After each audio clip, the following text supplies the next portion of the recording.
如果你的人生在死亡后总是回到过去，但你的记忆却无法延续，这是一场命运的馈赠，还是无法逃离的诅咒？今天我们要解析的是一场穿越时间与记忆的谜团——异能者重生。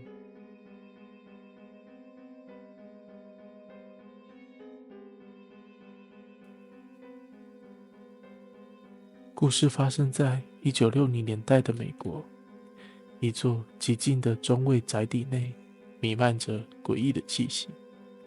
这栋宅邸的主人在过去3周内隔一段时间便会死亡，但令人难以置信的是，他总能复活。一名侦探受雇前来调查这起诡异的事件。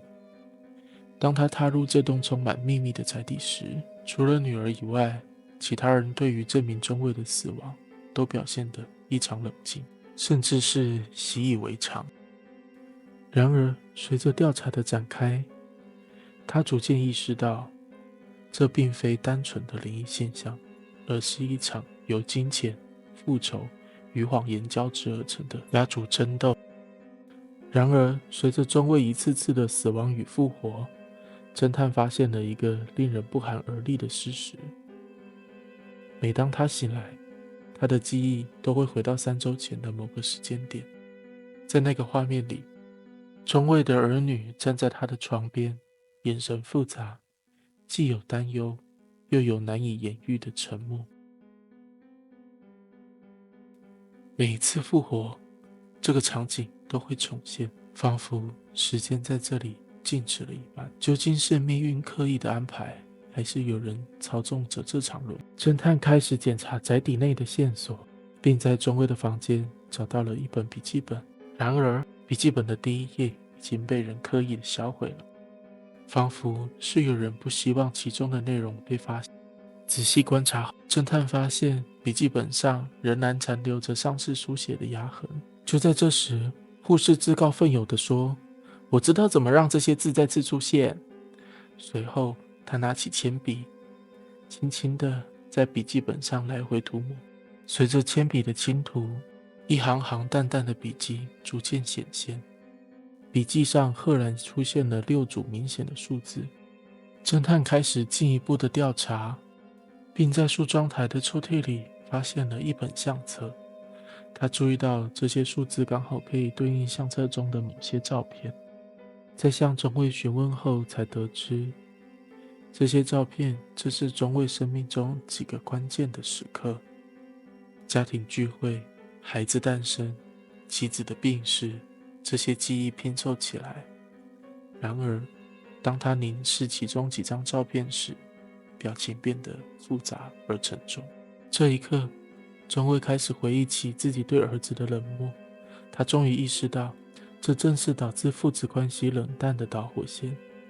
他低下头，似乎在内心做出了某种决定，然后缓缓地说：“我想要改写我的遗嘱。”当保险柜被打开时，侦探找到了一份遗嘱，内容却与护士先前听到的版本有所不同。这让他产生了怀疑，这一份遗嘱可能被篡改过。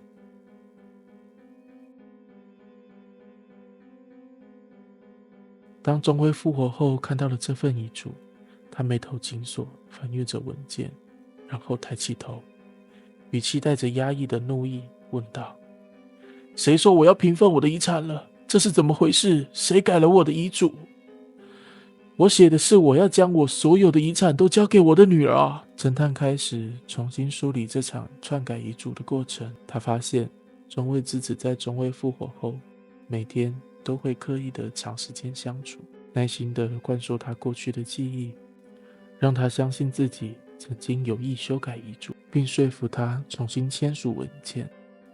这一计划的精妙之处在于，中尉的记忆只会回到死亡前的那段时间，而篡改遗嘱的行为正是在这些时刻之间发生的。由于中尉复活后并无法记住过去的修改过程，他丝毫不会察觉自己的遗嘱已经被篡改了。当侦探摊开所有的证据，直接质疑中尉之子时，对方起初仍试图掩饰，但随着侦探一一揭露他的行动模式，他终于无法再隐瞒，承认自己确实在父亲复活之后，趁机篡改了遗嘱。事实上，他在过去几年里经商失败，陷入了严重财务危机，负债累累。如果无法获得遗产，他的事业将彻底崩溃，甚至会影响到他的名声与生活。因此，在发现父亲的死亡轮回后，他决定利用这一点来改变自己的命运，辞去工作，搬进宅邸，独自照顾父亲。趁着他每次复活后失忆的时间段，持续向他灌输修改遗嘱的合理性，透过一次次的暗示与说服，让中尉最终亲手签下了这份新的遗嘱。然而，当一切真相被揭露时，他的计划没有因此而瓦解。父亲的愤怒、侦探揭发的证据以及护士的惊讶，让他的谎言似乎无处遁形。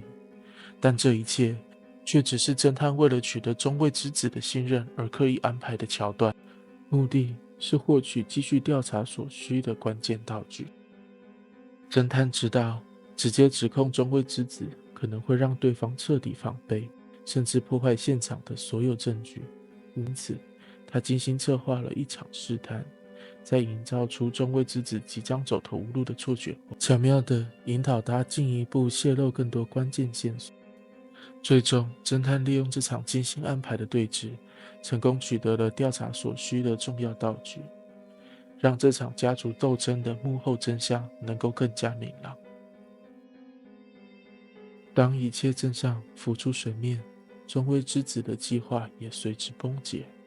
他以为自己能够掌控父亲的意志，利用他失忆的特性来篡改遗嘱，确保自己能够获得财产，以摆脱破产的命运。但金钱真的能够填补亲情的缺失吗？我们的选择是否真的能改变命运？中尉之子的行为是试图抗拒命运的结果，他不接受自己被父亲忽视的过去，不愿意面对自己事业失败的现实，于是选择欺骗操控，企图扭转一切，让自己获得一个新的开始。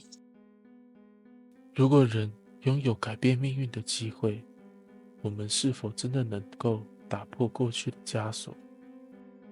当所有人都以为这场遗嘱争夺战终于落幕时，一个更深层的真相正在浮现。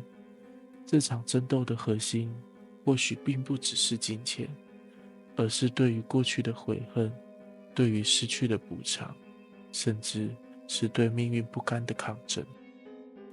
这场家族斗争的结局真的会为过去的一切带来答案吗？当金钱的争夺落幕，人们是否真的能够解脱？亦或是他们仍然困在自己的选择之中？我们开始质疑，命运真的能够改变吗？